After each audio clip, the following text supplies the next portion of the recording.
Hello বন্ধুরা, তোমরা দেখছো মৌলি দত্ত অফিসিয়াল। তো মোটামুটি একটা ক্রিসমাস আর নিউ ইয়ার মিক্স করে একটা ইভেন্ট, মানে ফেস্টিভ মুড তো চলছেই এখনো অবধি পার্ক স্ট্রিট সুন্দর করে সেজে আছে। একটা দুর্গাপুজো ভাইবস, চারিদিকে রাস্তায় বেরোলে লাইট দেখা যাচ্ছে। সো এরই মধ্যে আমরা চলে গেছিলাম সেটা একটু ক্লাবিং করতে, কারণ অনেকদিন ধরেই কোনো ক্লাবে যাওয়া হয় না। তো চলে গেছিলাম ক্লাবে, কিন্তু যেটা হয় যে ভিডিও করার ওরকম ছিল না। আর ক্লাবে এত লাউড মিউজিক থাকে যেখানে আমি ভিডিও করে পোস্টও করতে পারবো না, ইউটিউবের কিছু গাইডলাইন থাকার দরুন। তো তার মধ্যেই ছোটো ছোটো কিছু ক্লিপিংস তোমাদের সাথে শেয়ার করলাম। তো পার্ক স্ট্রিটের রাস্তায় এই যে সুন্দর যে আলোকসজ্জা, দেখে বুঝতেই পারছো যে কী লেভেলের গাড়ির ভিড় আর জ্যাম। এই জ্যাম ঠেলে ঠেলে যাওয়াই যাচ্ছে না, মনে হচ্ছে দুর্গাপুজোর ষষ্ঠী সপ্তমী অষ্টমী যেরকম ভিড় হয় সেরকম একটা ভিড়। তবে হ্যাঁ, দুই দিক থেকে মানুষদের যাতায়াতের খুব সুন্দর ব্যবস্থা করে দিয়েছে। আর এখানে খুব সুন্দর গান হচ্ছিল।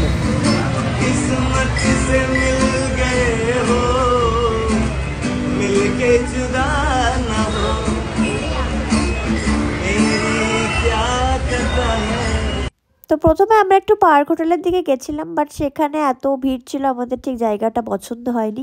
তাই আমরা চলে গেছিলাম ওখানে একটা ক্লাব আছে লাইট রুম, ওখানে গিয়ে সবাই মিলে বন্ধুরা একটু নাচানাচি করলাম, খাওয়া দাওয়া করলাম। তারপরে ওখানে যেটা হয় যে এত লাউড মিউজিক ছিল, বেশিক্ষণ আমরা ছিলাম না, কারণ আমাদের সবারই একটু প্রবলেম হচ্ছিল এত লাউড মিউজিকে। তো এই যে আমরা মোটামুটি একটু কিছু খাওয়া দাওয়া করে ওখানে একটু স্ন্যাক্স আইটেম খেয়ে আবার একটু ডান্স করে সবাই মিলে হইচই করে ওখান থেকে বেরিয়ে বাড়ি চলে যাব, কারণ আমাদের প্রত্যেকেরই পরের দিন কাজ ছিল। সো বেশিক্ষণ ঘোরাঘুরি করতে পারবো না, তাই ওখানে যতটা আনন্দ করার করে নিয়ে টুক করে আমরা বেরিয়ে পড়লাম আবার বাড়ির রাস্তায়।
সো এত ডান্স করার পর আমরা খুব ক্লান্ত হয়ে গেছিলাম। সো এবার বাড়ি যাওয়ার পালা। তো আজকের এই ভিডিওটা এখানেই শেষ করছি, দেখা হবে অন্য একটা ভিডিওতে। তোমরা প্লিজ আমার এই পেজটাকে ফলো করে দিও। ভালো থেকো, আনন্দে থেকো, সুস্থ থেকো। Tata, bye bye.